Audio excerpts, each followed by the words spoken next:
Saya bacakan. Juli 2020 terjadi operasi tangkap tangan KPK di Kabupaten Kutai Timur.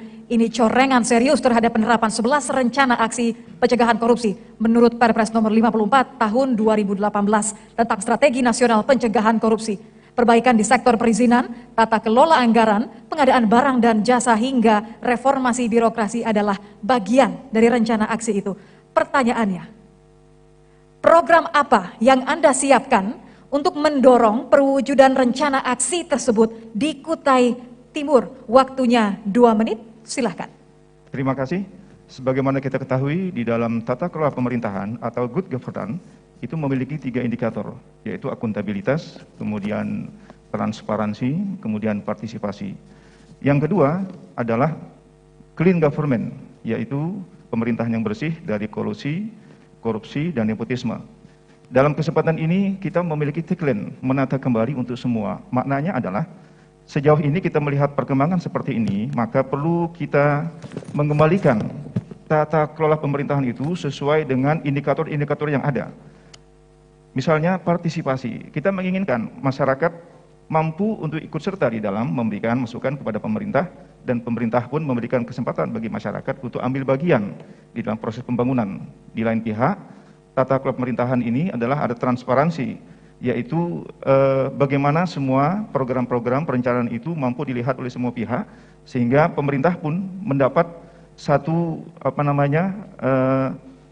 bayangan bahwa masyarakat sedang mengawasi jalannya pemerintahan, ya. Dan yang tidak kalah penting adalah akuntabilitas. Pemerintah ditanggung untuk bertanggung jawab di dalam program ini.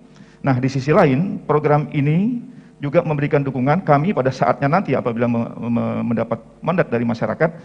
Good governance dan clean government ini menjadi 2 hal yang diutamakan di dalam pengelolaannya, sehingga kita akan menata kembali ini sebagaimana yang diamanatkan dalam undang-undang, yaitu pengelolaan tata kelola pemerintah yang baik dan pemerintah yang bersih dari kolusi, korupsi, dan nepotisme. Terima kasih.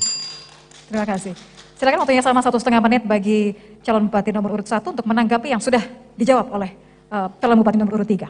Iya, saya tidak ingin menanggapi, tapi saya ingin berkomentar hal yang lain. Kami mengusung tagline perubahan, karena kami melihat ada memang yang harus dirubah di Kutai Timur itu, bahkan di seluruh bangsa ini. Dengan sistem offline, itu akan membuat korupsi itu bisa terjadi. Kedepan kami menghindari pertemuan tatap muka. Kalau kita tadi berbicara tentang pemerintahan itu, yang akuntabilitas, partisipasi, transparansi, otomatis kita harus membuka semuanya kepada masyarakat. Dunia sekarang canggih. Itulah saya katakan perubahan. Cara-cara lama pengelolaan pemerintah harus kita ubah dengan cara-cara canggih. Kedepan, dengan segala urusan, agar korupsi tidak menjadi, segala urusan di Kutai Timur tidak boleh lagi dilakukan dengan tatap muka. Semua harus dilakukan dengan cara-cara digitalisasi. Otomatis semua jaringan-jaringan pemerintah kita buat sebuah software yang baik agar urusan-urusan tidak lagi dengan tatap muka. Karena dengan tatap muka, urusan KTP saja menjadi susah, belangko bisa habis kalau tatap muka. Tapi dengan daring, maka yang ke depan semua urusan kita lakukan dengan cara-cara yang canggih. Terima kasih. Masih ada waktu, tapi langsung di wrap up saja. Kalau begitu saya berikan kesempatan terakhir untuk calon bupati nomor urut 3 untuk memberikan jawaban ataupun tanggapan terhadap jawaban dari calon bupati nomor urut 1. Terima kasih. Saya pernah menjadi wakil bupati dan pernah menjadi bupati. Digitalisasi adalah program yang sudah kita lakukan sejak dulu. Ya, kita apalagi sekarang kita memiliki SIPD, Sistem Informasi Pemerintah Daerah, dan ini harus terkoneksi. Jadi persoalan digitalisasi kita sudah melakukan, e-government sudah kita lakukan, kemudian beberapa hal yang terkait dengan itu sudah kita lakukan. Intinya adalah akuntabilitas, pertanggungjawaban ini yang kita berikan.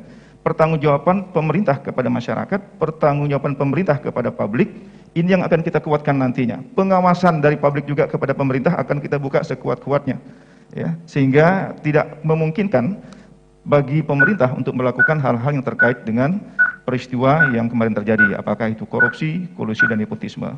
Terima kasih. Waktunya habis. Tadi adalah